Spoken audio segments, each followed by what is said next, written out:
That whole, like, Firefox is fast thing, I remember going to FOSDEM 3 years ago and seeing, 2 years ago maybe, a demo of Servo, their Rust rendering engine, and it was, like, ridiculously fast. It was like... I can't describe it. It was just like an image appearing on the screen. The rendering time, it just looked like they'd just opened a PNG, and it immediately appeared. And and flicking backwards and forwards through pages, they were going through various Wikipedia pages. And because the renderer was very early on in its development, and so it couldn't render every page, so they all used Wikipedia as the example. But they were skipping through Wikipedia pages, and it was like they were all cached locally. And he made a point of clearing the cache and saying, nope, we're loading each one of these and going to it new, and they just look like flicking between PNGs. But when I ran Firefox locally, it's nothing like that. So in those 3 years, they've lost something from that. Or the web's gotten more complicated. Speed. Well, yeah, maybe. Yes. Staged demo. Well, there's that. But I don't, this is one of those things that I always feel like a bit of a dork for describing as one of the things that I like about Firefox, but because it's so, like, intangible. But one of the things I like about using Unity over some other desktop environments, like these certain intangibles, and for me on Firefox with the new rendering engine, it's like I just prefer the way it loads the page. I feel like Chrome and Firefox are about neck and neck. Maybe Firefox has a bit of an edge right now, but it definitely has an edge on the impact it puts on my system compared to Chrome. But like the way my brain reads websites, it feels like Firefox gives priority to rendering those elements first. Oh, interesting. Where Chrome seems to like chug on the whole page and then dump it on the screen or something. I can't even fully. I almost have to like get a high frame rate camera and record the two of them loading. Shit, actually, maybe I should do that, actually. Too unusual, it doesn't. Because I do remember in early browsers, there was definitely a tendency to render fields and stuff first before they rendered anything. It feels like we're back. I feel I should take out my phone and try the high frame rate slow-mo video recording and record Chrome loading the page and then record Firefox loading the same page, play it back and see if then I can figure out what it is. Well, you could just open the developer tools on the right-hand side and it gives you a timeline of what's loading. So you can actually see, it lists everything that's loading, and you can, it will tell you what it's doing. Oh, that's pretty fancy. That'd be a fancy way to do it. But I remember at one of the UDSs we had in Brussels many years ago, like I think 2010 this would be, there was a Chromium developer who was giving a presentation about how they sped up Chromium and how they made it faster. And the demo that he gave, I may have said this before on the show, sorry, the demo that he gave, he was just launching Chromium from nothing, and as a demonstration of a comparison, he opened GNOME Calculator next to it, and he just kept opening them one after the other and going Chromium Calculator, and just showing, and you could see Chromium would load faster than GNOME Calculator. And if you watch GNOME Calculator, you could actually see it draw each of the buttons on the screen. And he said, look, I'm not having a go at the GNOME Calculator devs. And someone shouted out, that's a good job, because he's in the audience right here. And, but he said, this is an example, like all this complication you've got with the GTK toolkit doing all of that work, and we've stripped that out, and the browser, which is way more heavyweight than GNOME Calculator, loads tons faster than just a simple calculator. And it's a lot of it is that perception of how quick you watch it draw. Exactly like you were saying, you can kind of see where it's drawing the page. This is Linux Unplugged, episode 228 for December 19th, 2017.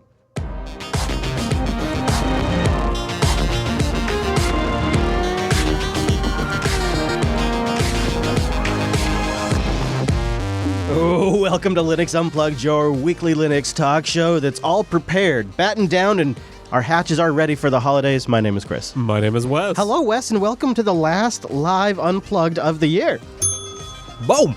Yeah, we still have more shows in the can coming up in the feeds and on the site and all the usual places, but we are kind of excited because this is our last live production of the year. Goodbye, 2017. And we're going out with some great community stories.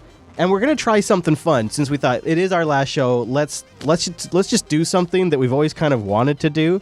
And it's the Linux commands you should never use. Like a few commands that are guaranteed to wreck your box. Just don't do it. Don't do it. We're going to tell you about them. Maybe a new Linux box came to you for the holidays and you want to know how to destroy it immediately. We got you covered in this week's episode. But we also got a bunch of really great community news.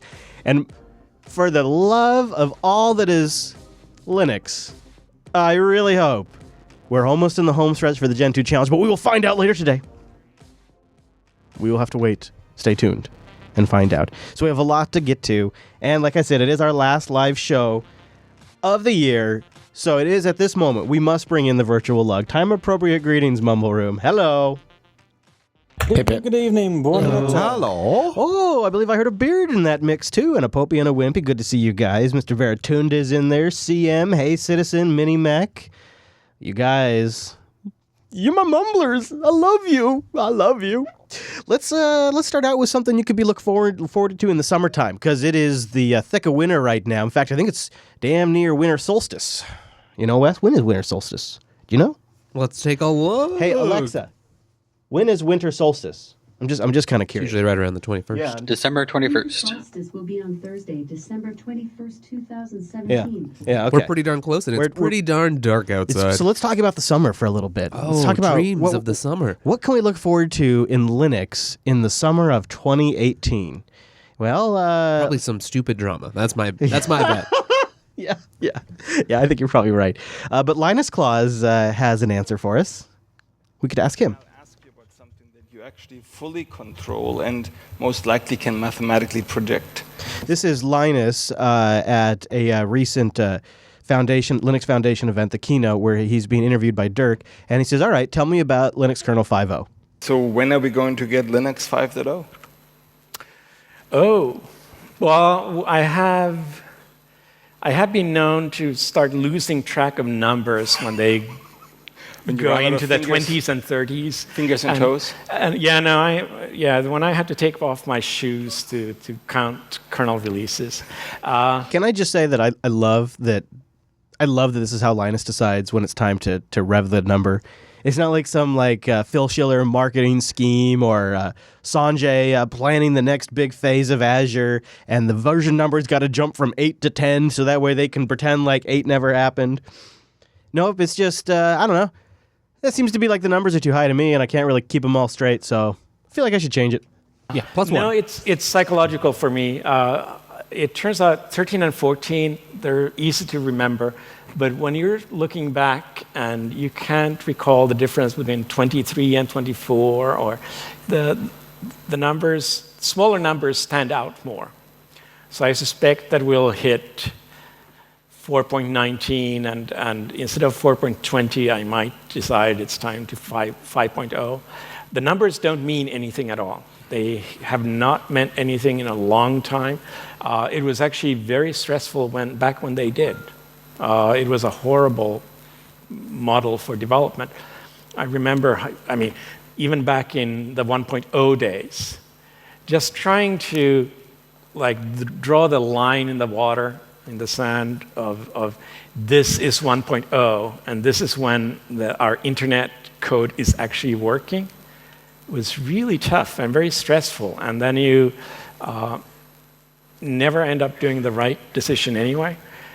So jettisoning that entirely and saying, no, the numbers don't mean anything. They do keep incrementing, but we just try to make them sound easier to remember than any other kind of meaningfulness, has made my life much easier. And I think pretty much everybody enjoys it now. But then there are still the few people, when I make 5.0 and they expect lots of new features, they're disappointed. Yes. So if I get my math right, that means next summer-ish? Probably. I also did some numerology and decided that every 2 million Git objects is when I need to do a new major release.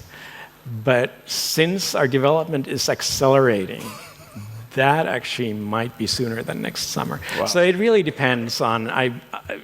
It's a random number, and I want people to be aware that it's a random number and has no meaning. So there you go. Be arbitrarily excited for no reason at all that we may get Linux kernel 5.0 in the summer. Hey, yo. Are you arbitrarily, randomly excited for no reason? Very much so. Me too. I can't help it. It's 5.0. It feels like then we get to have, even though it's not true and it makes no more sense, you can shame people for being on older kernels. Wow, you're still on 3 something. We're on 5 now. Man, your Android device is running kernel 3.4? Wow. Exactly. I have the whole talk. It's about a half hour, linked in the show notes. if you'd like to watch it. It's a wide-ranging discussion, as well as a blog write-up from Itzfoss, if you'd rather read it. Now, OMG Ubuntu put together one of those traditional end-of-year posts, the best of 2017 Linux. I thought we'd go through it with the Mumble Room, see what they think. This is mostly put together by Joey's readers, and then he voted, then he, I think, added a few spices and dash here and there. The number one distro of 2017 is Ubuntu 17.10, according to Joey. Obvious reasons there because of the huge release. But number two, what do you think of number two? The number two Linux distribution of 2017, Solus 3. Solus getting the nod here as like the number two competitor to the Ubuntu 17.10 release. That's pretty big news, I would say. Yeah, although thinking about it, I don't know who else I would give it to. I mean, it seems obvious that it should be Solus. In fact, it's remarkable that Solus has shot this far up on these kinds of lists already. Right. I do think it does speak to things that we've noticed and maybe commented on throughout the year. But it's sort of it's like a big win that it's deserved, seems like. Huge, I think. What do you think, Mumble Room? Do you agree with Solus being the number two distro of the year? What about that Ubuntu Mate? Sorry, I had to poke Wimpy a little bit. Well, I've installed an Ubuntu Mate way more than I've installed Solus, that's for certain. Yeah, I have too. Get you stuffed and put you on a shelf. That's brilliant. I have to say, I'm surprised. I was surprised at how much take-up there's been of 17.10. I mean, I know it was like significantly different from previous releases that we've put out over the last like three to 8 years, but we're seeing a ton more people running 17.10 than 17.04. 17.04 is like probably proportionally what a normal interim release would be. It's like not a huge amount of take up. Most people stay on the LTS, but we're seeing comparable numbers of people running 17.10 as run the LTS. There's that many people who have jumped on it. What do you suppose that tells us? I'm trying to interpret what that means. Well, people like new stuff. Could it be actually that, the people who left Ubuntu because they went, Unity, and now they're doing GNOME and flood back to it? Because that's what I was wondering. There's definitely, I think anecdotally, there's some evidence that's happened, that people have come back to Ubuntu. But I think also there was a lot of interest around 17.10, and there was a lot of good communication from the desktop team about why people should care about 17.10, and I think that piqued their interest for a long time. That hasn't been there, and there was a lot of new stuff and a lot of things that they knew that were coming, and people have really flocked to it. The common wisdom, though, before the 17.10 release was that, we get some, I mean, this is my interpretation, was we get some pickup, but for the most part, everybody will stick on the LTS. Now, I wonder if, as this development pace continues, if that trend will continue, or if 1804 will become really sticky. Oh. That'll be telling us. Wouldn't that tell us if it's GNOME or if it's new stuff? Well, we tend to get two bumps when the LTS comes out, because the people who are on the interim release, so people right now who are on 17.10 will get offered 16.04 the moment it comes out as an upgrade option. 18.04, sorry, 18.04. We'll get that as an option when it comes out. But people who are on the previous LTS 16.04 won't get that offered to them by default until the 0.1 release a couple of months later, so to iron out all the bugs. So we don't get everyone from 16.04 coming to 18.04 on day one of the release. They come a little while later. So we tend to get two bumps. But I think we're going to see two similarly sized bumps for people coming from 17.10, because there's a ton of people on that and a ton of people coming from 16.04 later. So I think by like middle of next year, like August next year, we're going to see a huge number of people on 18.04, more than probably we expected. Yeah, I agree. Okay. That makes a lot of sense. So I'm jumping ahead a little bit in Joey's list here. The number 5 event or Linux thing in 2017 was Ubuntu for Windows, the subsystem for the Linux subsystem for Windows, and the arrival of Ubuntu on the actual Windows Store in July. And then it became available in the Fall Creators Update for anybody that wants Windows 10 and wants to go check that box. And OpenSUSE and Fedora, I believe, are en route still. Although I'm not positive. I think SUSE might be in there. I thought they landed. Okay. I haven't. I think SUSE might be, but I don't know if Fedora is. I checked kind of recently, a few weeks ago, but it's been a few weeks. Yeah. Wow. What do we think of that? Do we agree? Has this been a good thing? I don't know if I agree it's been a good thing. I think I deviate. I agree that it was a moment. It's certainly noteworthy. I don't think it's the sky falling, everyone will just use Windows subsystem for Linux and never switch to Linux. I don't think that. I think there are plenty of developers, yes. and I'm sure Michael Dominic would speak to this, who are either forced or encouraged to use Windows at work, but they want a typical Linux user space somewhere on their machine, and this is perfect for that. And we get a fair amount of feedback from people telling us that is where they use it. It's just at work where they have to. Yeah, that's what I've heard too. But I've also heard people say, yeah, I was thinking about switching, but I'm not switching now. I have heard that as well. I think WSL is going to continue to evolve, but there's also a number of things that it just can't do right now. So depending on how exotic your requirements are, you may run out of rope with WSL. Yes. But it does a job to provide, it does a far better job to provide a familiar Linux working environment than, Cygwin and MinGW and things of that nature. Yes, very, very, very much so. So looks like Beard just checked in here, and yeah, Ubuntu is in the store right now. Leap 42 and SUSE Linux Enterprise Server 12 are in the store, but no CentOS or Fedoras or nothing like that. I'd love to see CentOS wind up in there. I love the idea of the Windows store being taken over by loads of different distros. Yeah, right. Well, I like that. I do love the idea of them being some of the most popular apps in that store, because let's be honest, that store is filled with trash. So it could be it could be possible, really. Some Arch Linux in there. Yeah. He wraps it up with a few other things, like Atom IDE being one of the better desktop IDEs, along with all the packages, and Geary as the best alternative to Thunderbird, which I don't know if I agree with Geary either. I may give the nod to MailSpring, but perhaps I'd definitely give the nod to MailSpring for the best mail client right now. Yeah. Yeah, it's one of those where Geary is great in a world where there's not other platforms that have better mail clients. Not to disparage Geary, because it's one of my favorites. MailSpring is competitive on all platforms, Mac, Windows, or Linux. It's a very competitive application.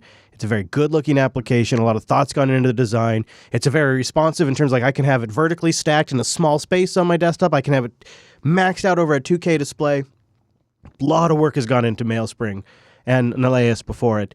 So I'm going to talk. I think I've been pinging back and forth with the developer. He's a busy guy. It's the holidays, and I've been pinging him last minute every time. But in the future, I think we might do a segment on it, because I think it's a very nice, very, very, very nice mail client, and it's in better shape than I think it's ever been when it was Naleus. I've been using it for a couple of weeks. I just wish it would support GPG, but oh well. Well, I'm sure the future holds many great things. Who is it that you mail regularly that uses GPG? Okay, all my family, friends. Really? Really? So you're Really? some users of all of the people using GPG for mail. Yeah, there's the majority. I haven't had. I've used it on and off over the years, but nobody else I email sticks to it. So then I always feel like the fool. I almost feel like I'm fronting, like I'm showing off, because nobody else sticks with it. And then it's like, okay, I'm that guy. There's even blogs from the GPG developers explaining why they don't use GPG for mail, because it's just a poor solution. Huh. Well, we're all doomed. We're all doomed when it comes Not to poor mail. solution, poor implementation. That's the difference. Yeah, the implementation is the issue. Correct. Yes. Good point. Because unless everyone's doing it, it's irrelevant. One of my favorite projects to follow this year, just on the back burner, has been bcachefs. If William was here, he'd tell you why. But I just really am excited about this next generation file system. This may be eventually the one that I end up putting on my workstations. And Kent has took recently a little time off over the summer, but he's been back since then, and he's been banging out a lot of different features. And I just want to give us a quick update. He says the biggest thing he's been spending his time on lately has been improving the test infrastructure, which is awesome, and chasing bugs. He said there's also been major and cool improvements on the core I/O path. The recent change is that now, whenever generating new checksums, bcachefs verifies it against the existing checksum by generating multiple checksums that cover all existing data, one of which covers just the data we're keeping, and then merging the checksums we calculated and verifying the equal to the original checksum. This means that even if you don't have ECC memory corruption can't lead to silent corruption or bit rot of existing data. So this is, in my opinion, Some nice stuff. So a lot of times people are always talking, especially when you're talking about large ZFS implementations. One of the most common questions that comes into TechSnap when they're talking about setting up ZFS is, do I need ECC memory? And a lot of times the answer is no, but geez, it sure helps. And now with bcachefs, you sort of have that safety net, which is way more economical on laptops and desktops and low-end ARM devices. ECC memory has a big cost overhead and performance overhead to a degree. So, and not that this checksum checking doesn't, but bcachefs is so damn fast. It's beautiful to see this happen in the file system, and it's going to be one of those banner features once it ships and people ask, is this thing production ready? This will be one of the things people cite. Very happy about that development. Also coming down the pipeline is quota support. Which he says has been the cause of much wailing and gnashing of teeth. For now, the less said about quotas, the better. I have not followed the drama there. But then here's the big thing. He just slips in very, very last sentence of this rather long Patreon post. He says, lastly, bcachefs has its first corporate sponsor. A big thank you to Elements.tv. And if you need media storage appliances, you should definitely check them out. So apparently Elements.tv making a little long-term bet on bcachefs. Really cool to see that. That's really cool to see. Yeah, and I just don't feel like I can't be emotionally invested in ButterFS. But there's just some things that, like, as great as XFS is, that's just not what it has been designed to do. Right.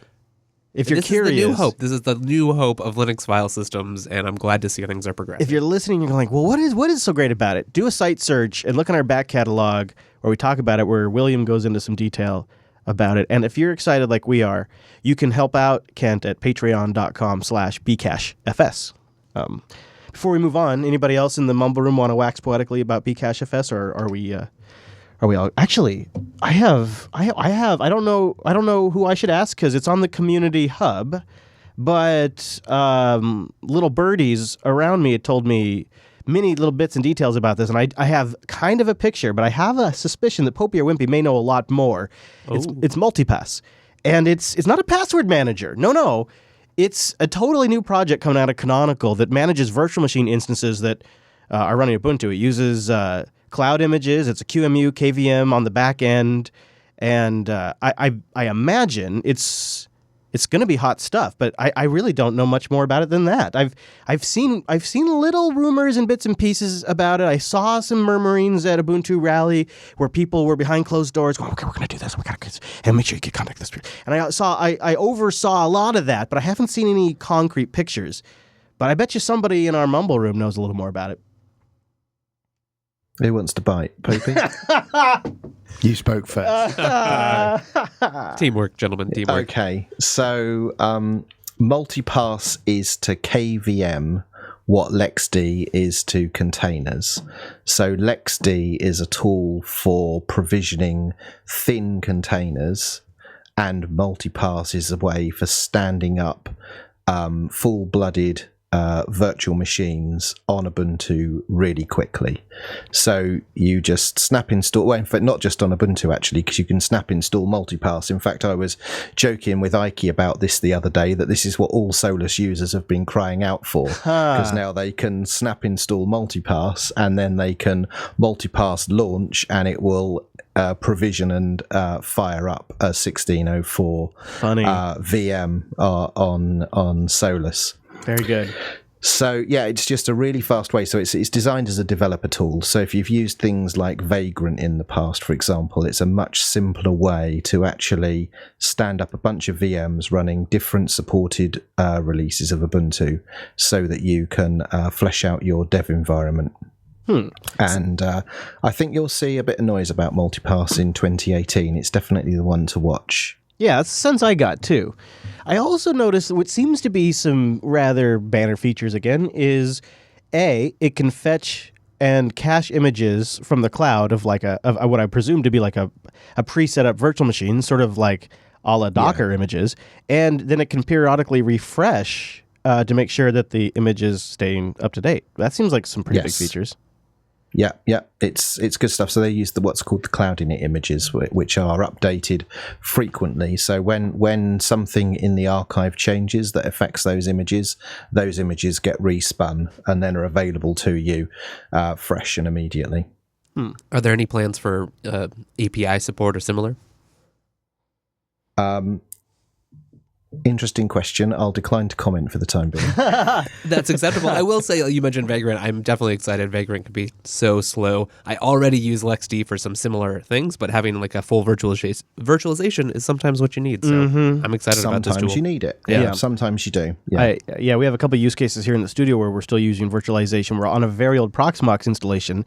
And when Multipass came out, I said to Wes, I said, this might be what I use to redo some of these virtual machines, because it's early days for the project. This post is made December 13th, although it's been in the works for a bit. But it's sitting on top of KVM and other technologies that are tried and true. So there's not a lot of risk for me to try to spin up a virtual machine based on this, because Ubuntu is a known quality, KVM's a known quality, Snap's a known quality. Yeah, like between like the tooling from Snap and LexD, I've really enjoyed what's come out of Ubuntu there. So I'm sure this will be an equally pleasant experience. Yeah, Multipass. I'm not so sure on the name, but I like the idea.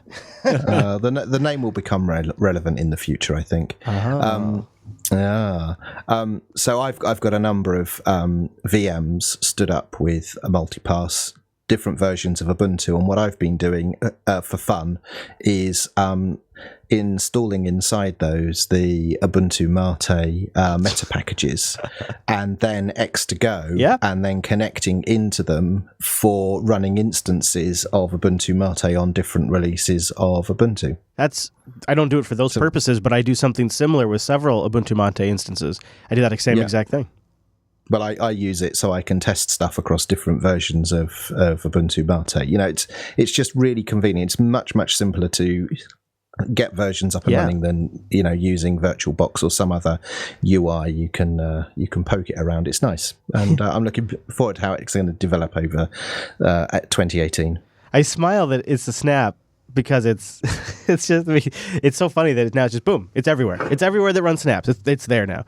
That's pretty great. Speaking of being there, one of the things that freaks people out about Thunderbolt 3 is you're on the PCI bus. You're right there. That direct memory access. It's too late. You've seen everything. And there is finally a project in the works to tackle this problem. I think this is probably Beard's favorite story of the week, because I think he told me about this on Sunday. It was like early on. Do you remember, what was it about the story that stuck out to you, Rikai? Because I was like, okay, well, that sounds interesting. Why do I care about this again? I don't know. It just seemed like it's nice to have security on every part of your system. Yeah, sure. I suppose what I do like about it is that it's like a full-fledged solution here. This is coming out of the skunkworks at Red Hat, I believe, and one of the things it'll do is it'll even give you a prompt, say, in the GNOME notification area, which is kind of awesome. So you're sitting there, you get a little, hey, yo, Holmes, some rando just hooked up an unknown, untrusted Thunderbolt device to your system. Are you cool with this? And that, I think, is a pretty great feature, because unlike USB, Thunderbolt allows wide access to devices. You could just read the memory, and you could, in theory, attach a malicious device to that thing and just dump everything that's in the I/O. I mean, it's pretty critical that this thing gets secured, especially on a system that might have randos sitting down at it. The only thing that I wonder is what happens for some of these use cases where we have had issues where hardware will reconnect and disconnect and reconnect and disconnect and reconnect and disconnect. There could be kinds of problems where now you have another step where you have to say yes, approve, yes, approve. Yeah, right. I could see some instances in troubleshooting. Of course, this is probably just something that people that don't live in a production environment don't really have to deal with very much. But hopefully, Bolt just nails that right between a good way to give us security without causing a bunch of inconvenience when troubleshooting, or an easy, like whatever. I don't care. Just I know I'm unsecure right now. I was reading up on it, and I think if it recognizes a hardware device that's been previously accepted, it'll just accept it. Yeah, it does look like that. I suppose that's true. So I hope it's not going to ask me to authorize a device using an on-screen prompt when my device is booting with an external GPU.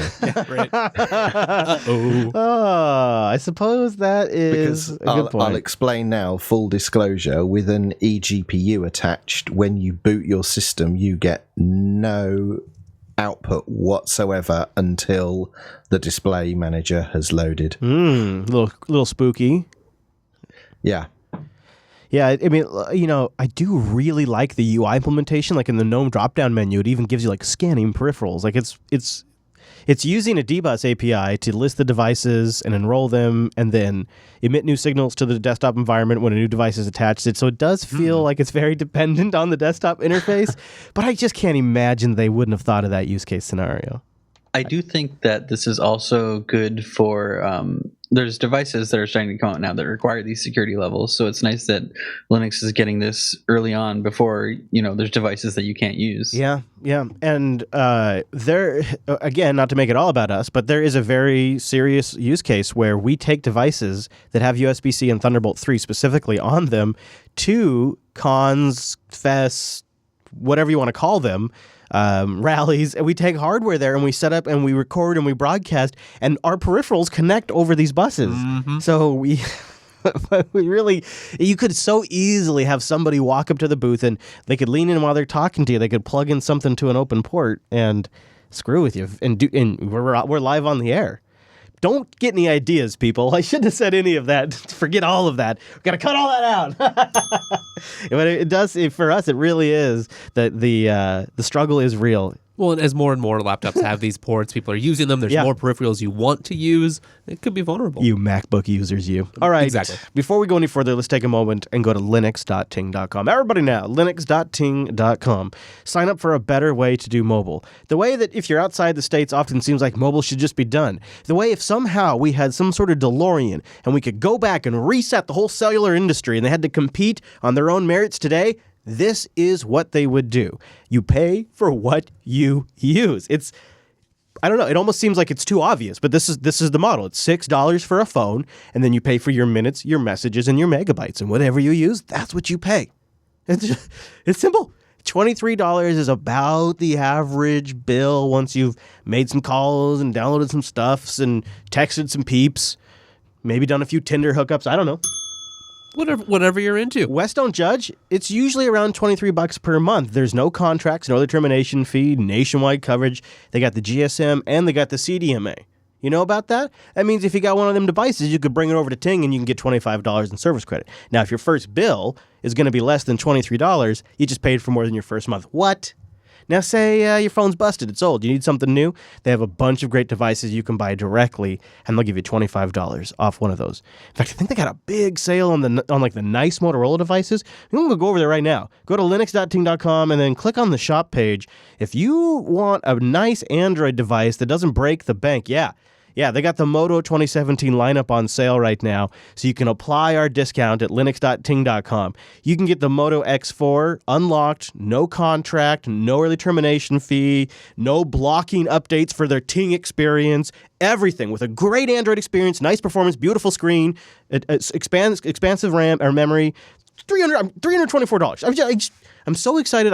My brain doesn't even comprehend how that's possible. They've also got the E4 Plus for $144. Under $200 for a great Android experience. And they have those physical home buttons, which are apparently going out of style these days. They couldn't fit that in on the latest iPhones. Nope. Linux.ting.com. Go there, sign up, and a big thank you to Ting for sponsoring the Unplugged program. Linux.ting.com. Firefox Quantum was a good release. We were just talking about it in the pre-show, how I've been using it more and more. And then they went and did that thing with the extension that we all know about. You know the one where they injected the Mr. Robot Looking Glass extension, disabled it by default, and then had a whoopsie-daisy, said we're sorry, and retracted it. Uh-oh. I've already covered this in Linux Action News. I don't really have much more to say about this, but I wanted to hear your thoughts, Wes. And then we got to open up the Gentoo challenge. But then I wanted to hear your thoughts. What do you think about this move Mozilla made to push down the add-on? It's disabled by default. If you participated in the feedback program, you got this installed. And it looks like the angle was going to be some sort of tie-in with Mr. Robot where people watching the series could go unlock a game and they would discover, oh my gosh, it's already in my browser. Oh my gosh, Firefox and Mr. Robot work together on this. It's so cool. I just love Firefox so much. I'm going to use it for the rest of my life. And so they pushed it down to everybody's computer because that was obviously what was going to happen. And it looks like Mozilla wasn't even paid. These are rumors. I have not confirmed this. It looks like Mozilla wasn't even paid a dime for this. So this wasn't like they sold out to the Mr. Robot series. It was like, we're going to capitalize on the momentum of Firefox Quantum, and we're going to capitalize on this somewhat popular geeky television show and blow everybody's mind. And it really backfired, I think. Yeah, I think I'm sad. I'm sad how much it has backfired and the amount of negative press. Personally, I'm not thrilled about this. I like Mr. Robot just fine. I don't necessarily need this add-on, but being shipped from Mozilla, by using their browser, I am in some ways implicitly just trusting the software they ship. This seems like it would fall under the same domain, so I wasn't actively offended. I also don't think it was a great move, and Quantum had a really good release, and so it's sad. I can see why maybe they would think that this could capitalize on that, but it maybe also shows some wrong priorities or people who hadn't really thought this through at Mozilla, and it's just sad that this reaction maybe will make people less ready to try out what really is quite a good browser. Yeah, and it does go, geez, what? How did you not see how this wasn't going to be received well? What's wrong with you guys? Does anybody in the Mumble Room have any thoughts that they want on this story? Okay, go ahead. I wanted to give you guys a chance. So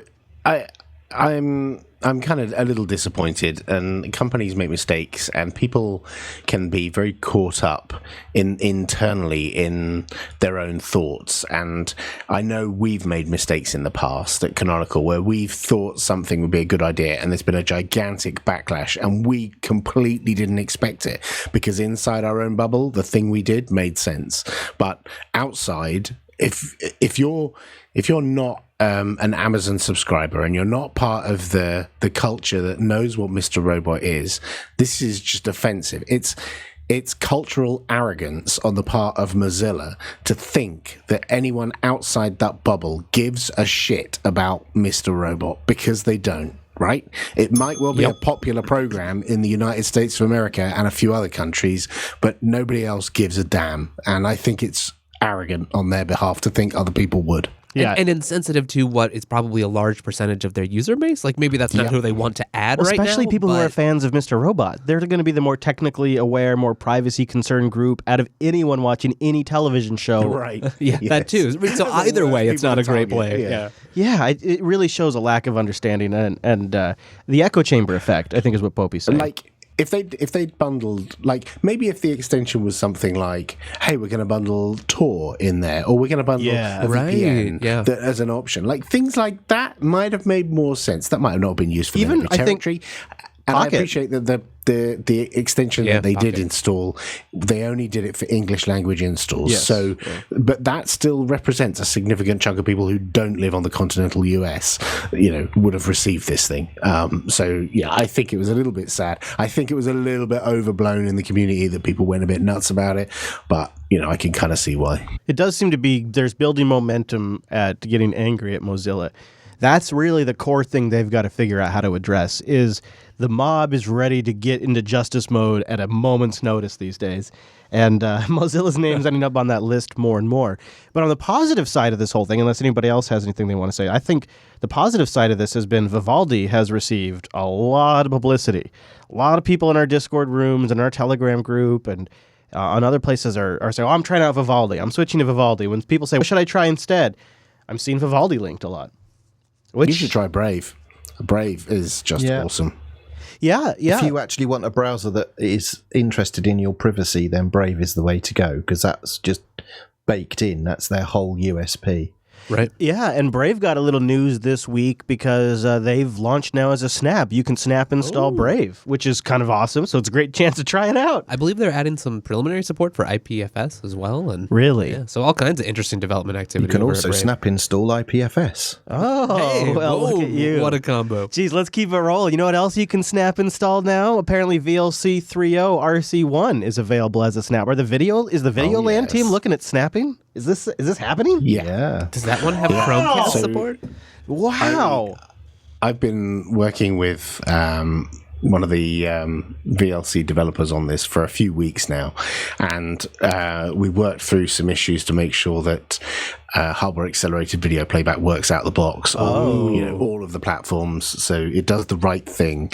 There are still some teething issues. There's some theming issues. Those are down to us in the Snap world. That's nothing to do with VLC. It's our fault. So we're addressing those. But it's really nice because it's hooked up to their CI. So direct builds of VLC 3 go straight to the Snap store. Awesome. So you'll get the latest builds straight from there. Yeah, that means it's really integrated into the process, which is great.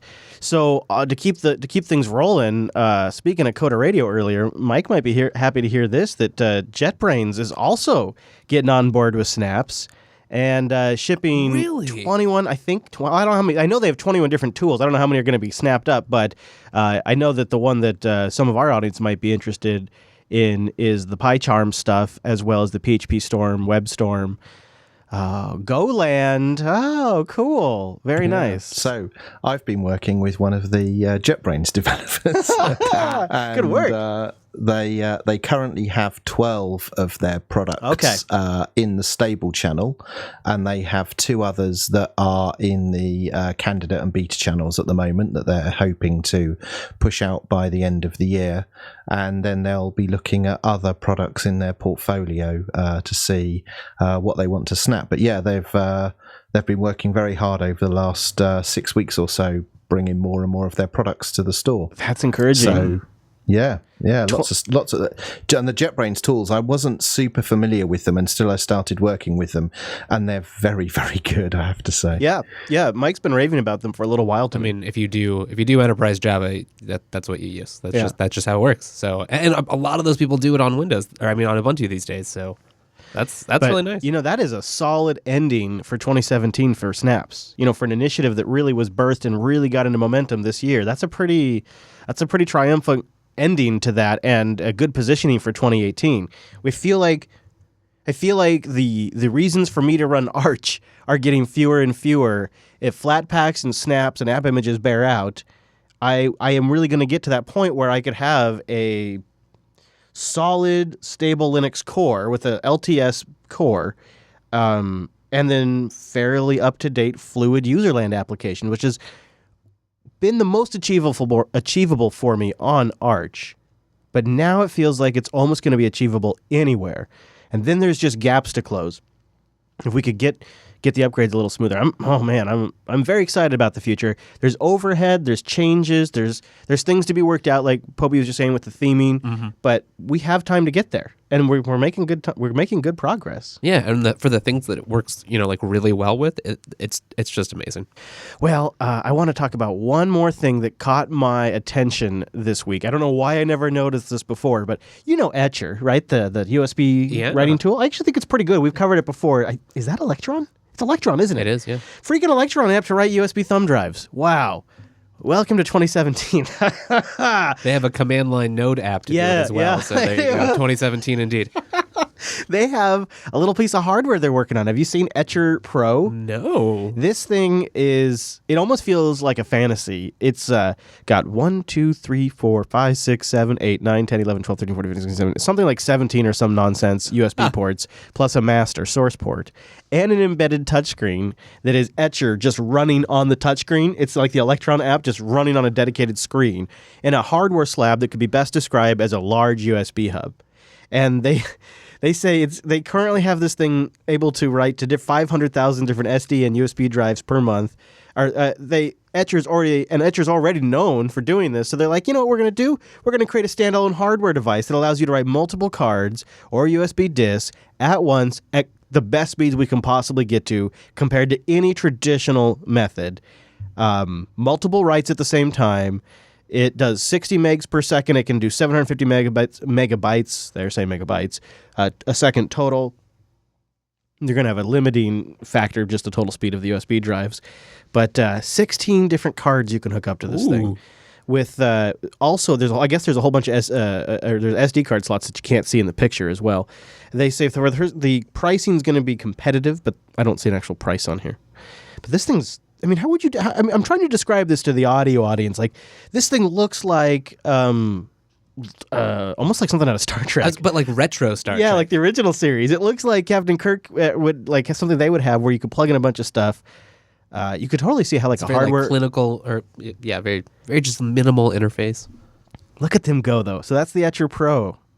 They just have a subscription to find out about it. It's interesting that this whole Etcher thing, came out from the resin.io people. Yeah. And Etcher is just this, thing to help them burn their software on USB drive to get you to install it. Which is why they're like, well, we'll make this for ourselves. Yeah. And then it's if we want a huge hit, seemingly. It is good software. look at all these people that download. Well, all right, well, now we'll make a hard drive device. We'll make a hardware device to do it. And if a few people want that, and you can just see where their thought process from beginning to end. I have used some products like that way back in the day to replicate a whole bunch of USB drives, and a lot of them are not, their interfaces are not great. They're pretty minimal. So this is maybe there's a target in the luxury USB mass writing market. I'm not sure that's a thing. Vera Tunda points out that Noah could use something like this when he's trying to switch people over to Linux. Yeah. I think that's pretty good. And Cody the Dragon says maybe they should call it the Sketch, so it would be the Etcher Sketch. Boom. Yeah. Womp womp. But that's pretty good, though. I think I think they should actually do that. Just because it'd be really great. Yeah. Yeah. You know what else is great? DigitalOcean. DigitalOcean.com. Go over there and spin up some infrastructure. I was reminded recently that there's so many great features of DigitalOcean that I often go off in the woods and I'll talk about spaces or I'll talk about block crazy storage. modern stuff. And they say, Chris, you really got to talk about that dashboard. It's a dashboard for days is what they say to me. They say, double down on the dashboard, Chris. It's a dashboard for days. If you're a total noob or you're an expert server administrator, you're going to find that dashboard wonderful. They have an API, too, that matches it. In fact, I think the dashboard is a client of the API, but I digress. Everything you want to deploy, you're going to be able to deploy it within seconds. Everything's backed by SSD drives. And they have team support if you want to work with a group. And one of the features that probably gets a little under talked about besides the dashboard is the snapshot and backup functionality. For just very little additional, you can build in backups to your DigitalOcean droplet, which gives you real peace of mind regardless of what you're doing. And you combine that with monitoring and alerting that you can collect metrics, monitor performance, and receive alerts to optimize performance or know if something's down. And that's at no additional cost. It's a really, really good system, and they've built it in a way where you can do work really fast. You get an idea, you go from idea to actually deploying a system. Hey, I want to try this thing out on GitHub. Hey, wouldn't it be cool if Nextcloud could do this? And you go from that moment to actually trying it within just a couple of minutes. It's really enabling. DigitalOcean.com. Go there, create your account, and then use our promo code DO Unplugged. It's one word. You put it together. You apply it after you create your account. You get the $10 credit. Spin up that $5 rig. Run it for 2 months for free. You know what I'm saying? DigitalOcean.com. It's just so much more pleasant to use than like any of their competitors. The APIs are simple and clean. The UI is beautiful. That dashboard. For days. Oh, days. Years even. DigitalOcean.com. Use the promo code DO Unplugged. Big thanks to DigitalOcean for sponsoring the show, and thanks to everybody out there for using the promo code DO Unplugged. All right, I got to admit it. Steven got me. Steven VN. Steven over, usually writing for ZDNet, but now picking up a gig for HP Enterprise, filling out their website. He wrote the Linux commands you should never use. And I got to admit, he got me, because this is an idea we've kicked around for the show for a little while, but never really just put the list together. We've actually even made jokes about it on the show. Oh, crap. You know what I just realized, Wes? Oh, my God. Fascinating. We got to start the Gentoo challenge. We're over halfway into the show. What's going on? All right, we're going to get to this in just a moment. I'm sorry. That was not an intentional tease, but I want to see this thing through. I got to get this over. I was recently told by a listener that this might be the worst audio, the least compelling segment we've ever done on the show. Yeah, So probably true. I feel good about that, which reminded me of the satire piece that Swampy posted over at Pseudo Satirical, and the headline was, "Man loses will to live after a Gentoo install. A man has been left hospitalized and his family left distraught in the aftermath of a grueling install of Gentoo, the Linux operating system. The 32-year-old man was admitted on Thursday and is currently in stable but serious condition after he reportedly lost the will to live. Sources say he was installing Gentoo late on Monday evening on his main computer, and this was his, quote, first serious attempt." All right. So how you feeling right now?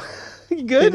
In all seriousness, how many weeks? I know it's not weeks, but how many episodes have you been doing this? This is the third, I think, or fourth. yeah. Third or fourth. Right. Yeah. So we're just doing it during the show. We're just doing it during the show.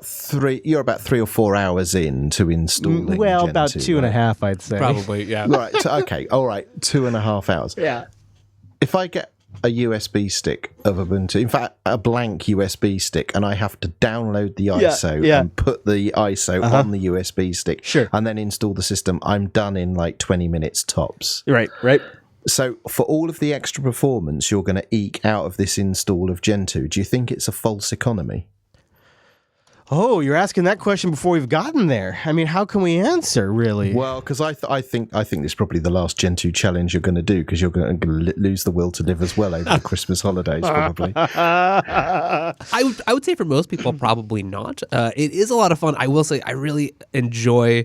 It's fun to configure a kernel. It's just a lot of fun, and there's a lot of neat options that I enjoy. There's value in visiting down Obviously, the plumbing. you can do that in other distributions. In Ubuntu and Arch, it doesn't matter. Gentoo, it feels like it's just part of the process. A few of the houses I grew up in, and Angela's house, they had this crawl space under the house. And like, you don't go there very often, but when you go under the crawl space of a house, you kind of reacquaint yourself with some of the mechanics of the plumbing, the electrical.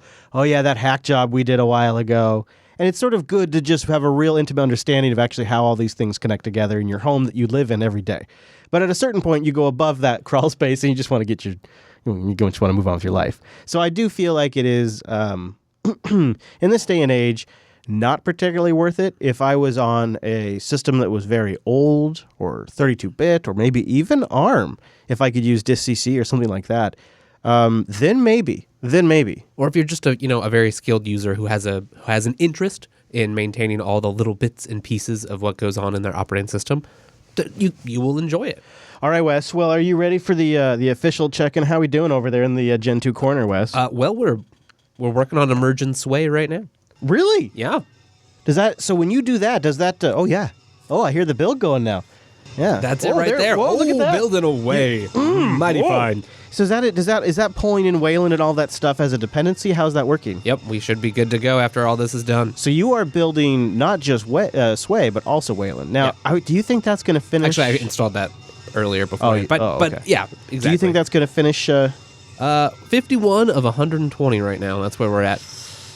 We may not get to graphical environment this episode. We're so close, though. All right. I will also say this has been slow, partially because we've been doing it in a virtual machine and while doing the show. And I had not installed Gentoo for years. I did install Gentoo on another system just to play around. Yeah, me too. The second time is so much easier. Like I really like, you know what I mean? Like after you've done Arch one time, it's like okay, it's simple. It's really not that complicated. Oh yeah. If you don't go in the weeds, probably in like an hour I could have Gentoo installed, depending on build speed. And as our friends in the Mumble Room might say, we're really just kind of taking a piss here at Gentoo. But in the reality, if we really wanted to buckle down and get this done, it's not that difficult. It doesn't take that long. But if we're going to do this damn thing, we're going to have a little fun with it. That's what we figured. All right, Wes. Well, before the show's over, we'll check back in with you, okay? That sounds good. All right, so let's move on. That wraps up the Gentoo, check-in, I guess. That doesn't wrap up the challenge yet. I'm doubtful we're going to get to graphical environment this episode. Geez, though, that'd be great for our last live episode to actually get to a graphical boot. So the system's booting at this point. Oh, yeah. Well done, sir. You're doing well. Which kernel do you remember? Was it which version? Probably not, huh? Now you can't check. I think 412. Maniac. All right. So the Linux commands you should never use. We're going to start with the obvious one right here at the top. rm-rf/. The first one that I ever learned the hard way, back when it was much easier to actually delete your running system. Now it's a little more difficult, but just short version. I've told the story thousands of times probably, but one of my favorite things I ever experienced about Linux was the fact that I could delete my running system, and then the fact that components of it just continued to run as if I hadn't just deleted my entire file system. So I had this slow realization of what I had done.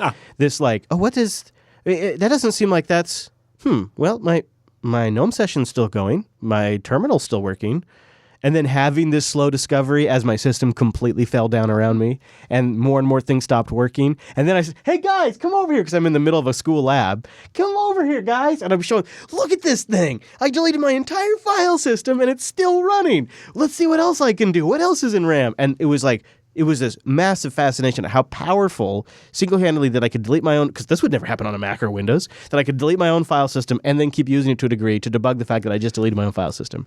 So, yeah, maybe you should go RMRF your system. It's a lot of fun. I mean, if you're done anyways. Maybe do it to someone else's system, or better yet, a virtual machine. Well, sure. But I mean, like if you're on a system and you're going to nuke and pave anyways, after you got all your stuff backed up, right before you just go wipe the old disk anyways, want to have a little fun.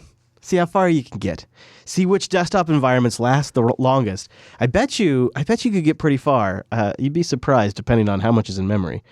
The bash fork bomb, of course, which is kind of hard to translate to audio, but you can find the link in there. Then he points out how easy it is for noobs, and I want to see what you think, because I think he's probably right, how easy it is for noobs to accidentally overwrite their hard drive, because you can basically pipe anything to dev HDA accidentally, ls-la, and then you go to pipe that to like a file, and you're being dumb, you're a noob, you write in /dev/HDA, and you hit enter, and the next thing you know, you've just overwritten the HDA device with the output of ls-l. What do you think? Is that a destructive one there, Wes? Is that like you think that? I've never heard anybody doing that. I've never heard a single person doing that. I have not either. Not to the device. It is pretty easy to overwrite a file, especially if you're writing to similar name files or like versions that have changed letters or numbers after them. I will say in general, the command line is not a very forgiving environment in its default configuration. Now, if you have backup snapshots, or there's just helper things to make RM, for instance, more friendly, then it's not so bad. But when you're coming to Linux or just Unix in general, really, one of the things that is hard for long-time Windows users to understand is nothing returned is generally a success. A lot of times that means failure in the Windows world. Like you run an application and nothing happens, that's a failure. Whereas in Linux, you run a command line application and it just returns the command line. It generally means it's succeeded in what you wanted to do. Right. And so it's this weird kind of like mental space you got to bridge. But the command that I would bet more often screws not just noobs but experts is DD, because that's really where you could accidentally just put the wrong thing in there. Put the wrong dev SDA device in there, Right, I mean, it'll do what you tell it to do. And see, here's a little more plausible, because using DD, you generally are working with a device of some kind. So you're already mucking about here. It's pretty easy to just be like, oh, well, I typed a 2, but I meant a 1 there, or an A instead of a B, and everything's... Ugh. Okay, right. Let's get this out to a wider audience. Chris, your friend and mine, Joan Ressington, has another podcast called Late Night Linux. Yeah. And one of his co-hosts is Jesse, who's a very good friend of mine. But Jesse had made a bit of a faux pas earlier in the year where he managed to DD Pop OS over his hard disk, not onto the USB stick. And this... It caused all kinds of confusion, because he accused Pop OS of silently installing on his hard disk whilst he was testing it on the live environment, which actually happened to be his hard drive. Yeah. Now, let's just say to everybody, stop using DD. This is a recipe for disaster. Everyone has a I DD'd over my hard disk story. We've already talked about Etcher. And if you don't want Electron applications, then GNOME Disks has a facility to restore a disk image. And you just say, restore disk image, here's where my ISO file is, point it at your USB drive that you've plugged in, and it will stick an ISO image on your USB stick without any of the confusion of whether you've got the right device selected or not. So for 2018, let's all make a New Year's resolution that we're going to stop using DD for putting ISO images on USB sticks. I've never installed GNU/Linux. Now, Veritune, it sounds like you have a horror story of overwriting a drive recently. Not a drive, but I was actually building a OpenWRT image, and it was a i386 image, and I accidentally did a make kind of install type thing, and what it did, it would basically install BusyBox i386 on my AMD 64 laptop. And what that does is BusyBox will replace all the kind of core binaries with symlinks to BusyBox, and basically trash your system, because you now cannot ls, you cannot cat, you cannot do any of the other crap stuff that you used to do to try and unpick the system. And so I had to spend time, on the system, copying across 64-bit binaries over the symlinks to restore the system enough that I could actually get the system running again properly. Yeah. Now, Beardsley, you have like a belt and suspenders approach to DD Rescue. Or, I mean, to DD. It's DD Rescue. I kind of gave it away. DD Rescue -GUI. Now the dash GUI might be the easier part there. Okay, so I was just going to say this. I've actually... Now, I shouldn't say this because it's going to happen to me because it happens to everybody eventually. I've never DD'd over the wrong drive before. I've never made that mistake. But I have made the format the wrong drive mistake.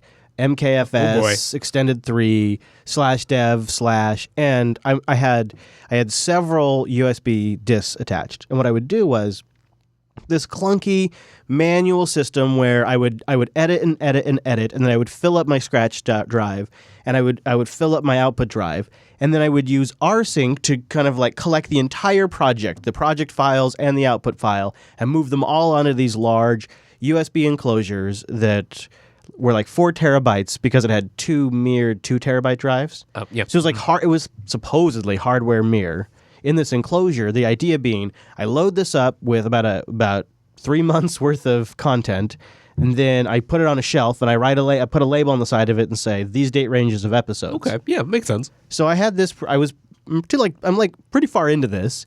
Just about have the whole drive filled up. Pretty proud of myself for actually finally for 1 year getting my crap together and saving on top of things. Yeah, I'm saving our source files. Until I went to go format one of the disks in the computer, and instead I immediately and instantly formatted that USB drive. Just wiped it all out right then and there. And I hit enter, and then I reread it, and I was like, oh, that doesn't look right. I'm like, well, I should probably double check that. And then I did like a quick mount. You know, that's always my go-to to like, where is everything at? Yeah. So I open up another tab, do a quick mount. Okay. And then I tab back over. Oh my God. It's just like, and I that knew. sinking moment of realization. And then the command line returns. Right? It just, and I'm like, and then of course I'm like, and this is, you can probably find it in TechSnap. Like, I tried some data recovery stuff, and this is a long time ago now, but it was one of those moments. So yeah, make sure when you're formatting, I've also probably done it with Gparted too. I don't have a story for it. Oh, so I have done that one. So be wary of that. I think something else, and this is one that SJW, or is it SJW? No, it's not SJW. That's something else. It's SJN. What he points out is one of the other things that's pretty common is for noobs that are trying to get tips online to do the whole grab like a command that W gets a shell script and executes it and just pastes it right in the terminal. We've all seen the websites, really nice fancy websites. You go there and they've got like that syntax that you can just highlight right there and paste it into your terminal and have a go. And why should you care? They're a pretty well-known name. And that's pretty... I think it's impossible to tell newbies not to do that, to be honest. I think the risk to reward ratio is too skewed, and I don't think there's any way you can properly tell a newbie not to do that, because at the end of the day, they just want Sublime Text or whatever it is that they're trying to install. Mm-hmm. Not to be a pessimist, but that is such a dangerous, slippery slope. Right. And I mean, so there's like dangerous for multiple reasons, right? One of them is some of those scripts are poorly written, and so if they are an incomplete download, could execute something that is not properly run, but will still execute. You can engineer scripts to not do that. So in that case, in the best case situation, it's about as secure, because they also don't expect any newbies to really verify that the script is anything. They probably don't know what it's doing. They don't have the capacity to audit it. It's true. But it's really just an unfortunate situation in general. Any other don't do this to kill your system tips for anybody that got a Linux computer under the holiday poll this year? Does anybody have a going away partying? I'll add just at the start, find has the -delete flag, which can be really useful. But if you put it before any of the other arguments you use to filter your find, it will just delete everything. My God. That's one thing to watch out for. That's a good one, Wes. Yeah. Always, that's like, especially with those things, it's always best to like do one run just finding the files, save that to a log file to put in the ticket for later, and then run the delete command. And always, always, always double check when you're new to the command line before you execute anything as root. One of the things that I do, if I am like just double checking now before I format a drive, after I had that horrible circumstance where I deleted nearly 4 terabytes worth of source material, what I do now is I write the command in usually like gedit, but whatever you want, whatever you have that's your favorite little scratch pad. Nano. son of a bitch. And I run the mount command. I look at my mount points. Like I make sure. One of the things I will do. I know this is going really. I'm being pedantic here, but I'll type mount. I'll see my output. I'll highlight the output, like the dev/SDA1. I'll highlight that with my mouse cursor, and then I'll use the X middle click paste to paste that into my command syntax in gedit. So that way there's no typo. It's a 1-for-1. I know it's a copy pasta. And then I complete the whole command out. I type out the rest. And then I copy that and paste that into my terminal and execute that when I'm doing it like a format, just because I want to like double, triple check it. Right. And it can be like you can accidentally get, returns in your copies or other things where things execute before you've had a chance to completely review the command. So I think that's great, right? Like, compose in a scratch pad and then you can run in a terminal. Yeah. We have more in the post, so you can go check out his SJVN's whole post over at the HP Enterprise blog, which I thought was interesting. Look at HP Enterprise trying to get in a little bit. They have enterprise.next, which is their insights and resources to help IT pros shape the future of business. It's the new enterprise blog for HP Hewlett-Packard. And I think it's very, very interesting that they hired SJVN, who is a Linux writer, and they want posts about Linux. What does that tell you, Wes? I suppose they know their customers, or at least the people who they want to send emails and get them to click and then maybe talk to their boss about buying HP Enterprise. Speaking of talking to your boss about buying something, why don't you talk to your boss about buying a Linux Academy subscription? This is, I think, a great way to go. If you have any kind of training budget, because Linux Academy is such an outstanding value, this is a win-win. It's a win-win for the employer, but even more so, it's a win-win for you. If you just want to advance your career or just challenge yourself or just learn a new skill set, linuxacademy.com/unplugged. You go there, you sign up for a free 7-day trial, and you can try out the whole dang platform. They're downloadable comprehensive study guides, they're virtual servers that spin up right away. Linux Academy is such a great platform to learn about every Linux, cloud, and DevOps topic, or those major big infrastructure things like Azure and AWS and OpenStack. They have Learning Pass, which is a series of content and courseware plans specifically for your education. And like I was saying at the beginning here, they also have great support for like team accounts and you have these profile pages that you can use for a lot of different reasons, like a GitHub public profile where you can kind of brag-advertise about some of the accomplishes that you've completed. But you can also use it as a way to say, here's the things I've done with the training budget. So it's a great way for you to really turn around and show this has been worth your time. The reason I mention that is that's something that can easily be hard to quantify in a corporate environment if there's not a really clear, rigid structure. And you can avoid all of that hassle of a super rigid structure with just the tools built into Linux Academy platform. Whether you're a single individual, you're working at a business, or you have a whole group like Noah with his team, there's so many great resources. And instructor mentoring, real human beings, hands-on scenarios, real labs, and course schedulers to fit with your busy time. Wow. linuxacademy.com/unplugged. Go there, sign up for a free 7-day trial, and you support the show. linuxacademy.com/unplugged. All right, Wes, how's the Gentoo corner over there? What's going on over there, Wes? 71 of 120. I thought so. So this is not the fastest rig in the universe. In fact, far from it. We have to. We can't always just be talking about what it's like on like 6-core and 12-core systems. Like we do have to sometimes run it. Yeah, really part of this was like, what's it like for the casual Linux user who's never installed Gentoo before to just come over and, they're not a newbie, but they have some Linux knowledge. I think we need Beard to act as official judge because he could be our impartial decider here. I don't know if I would agree with impartial, but decider, okay, all right, decider, certainly. What do you think about, for the sake of getting through the challenge, since it's, quote, the worst content of the show ever, what if we let the build finish? Yeah, I can do that. Like, we don't boot, we don't reboot. Like, we let the builds finish. If they air out or finish, we let them finish or air out, and then pause the virtual machine. You really emphasizing air out there. They're going to finish. Because I saw a look. I saw a look on your face earlier, and it was like, "Oh shit, the build just stopped." Kind of a look I thought. So I was a little worried. Oh no. Okay. No. Everything's built fine. It's just slow. But here's the alternative. Or the alternative is when the theme music ends, the Linux Unplugged outro music ends, Wes has to hit pause immediately on the virtual machine, which is more in line with the original spirit of this whole thing. Yeah, that is part of it. I have not let anything finish. I have just been like... So I think Beard's got to be the decider if we let this one go through and then we pause it, or if we pause it during the outro music. I say we let it go through. Okay. All right, Judge has decided. Judge Beardsley. So then hopefully that means next week we may be able to boot up and get right into Sway, which would be the first time I've ever seen Sway. I mean, I have an idea of what it looks like, but it'll be the first time I've ever seen it. We'll have to make sure then we can show it on air too. So yes, that'll be good. We'll come up with a little way to do that too, which will be maybe impossible from Wayland now that I think about it. I have seen one at least screen recorder. I'm doing some research in Sway Wayland, you already bring me interesting you're already ruining challenges. everything. Damn it. I'll also have in the show notes if you want to read that satirical thing about the man who became suicidal after installing Gentoo. That'll be linked in the show notes. But okay, I feel good about that. And you notice nobody in the Mumble Room is participating in the Gentoo challenge anymore. Perhaps the worst idea ever. But I submit it would have been even worse video content. People are like, this is just horrible audio content. And I'm like, yeah, you know what would have been worse?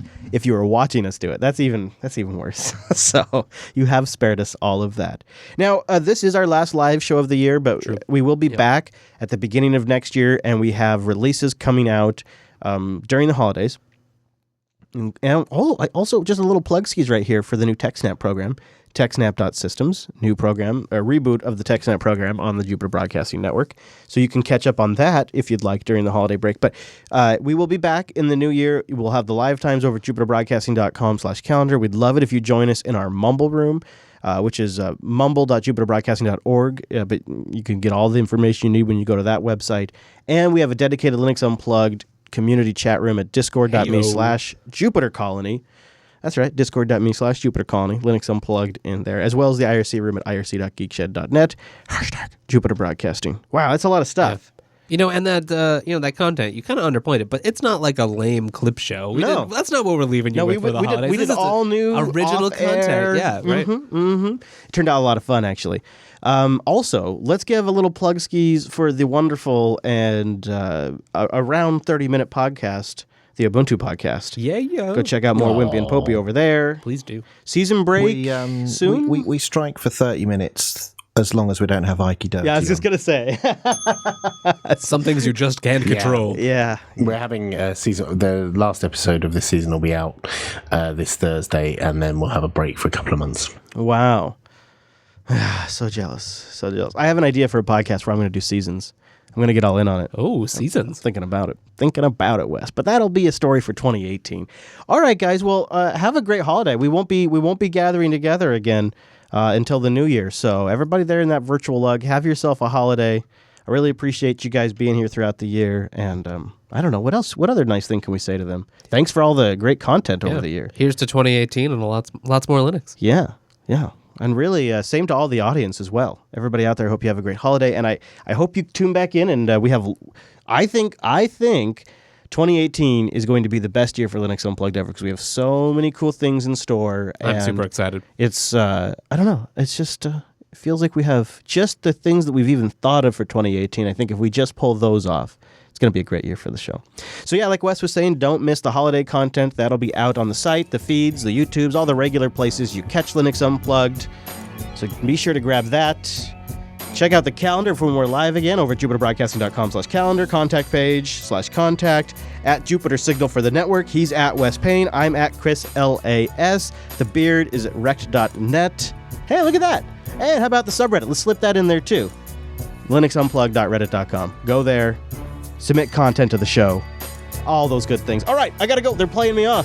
Producers are saying, get out of here. It's time to wrap up. You're done. Let it go. Go enjoy the holidays. Okay, thanks for being here.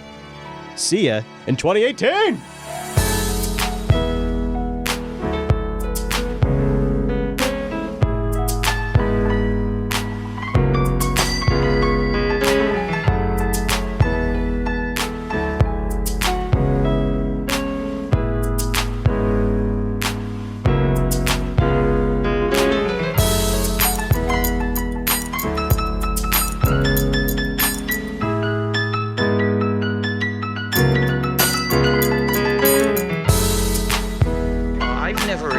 Gentoo/Linux. All right, for one last time this year, we got to pick a title. You know, I resisted the urge to do like a predictions episode this year because that's pretty common. But I did sneak a couple into Linux Action News, so we got some Linux Action News in the pipe too. We get any title suggestions? What do you think, Wes? What about something about bcachefs being a hope? Yeah. Help us bcachefs. Yeah. That's not bad. It does play on the Star Wars hype right now. Etcher because DD is scary, says Architect. Multipass. Yeah, if we did artwork, we could have what's her face from Fifth Element. Lilu. Yeah, yes, of course. I bet you guys have been hearing that a lot recently. Yep. I tried not to make the joke in the show too much because I figured that's one that everyone. No, we love it. We love it. Does Multipass support custom images at the current point? You I don't think it can you can customize the cloud init images and use those. Yes. Okay, Oh, of course you beautiful. can, yeah. Okay, that's I figured, but yeah, I love those cloud init.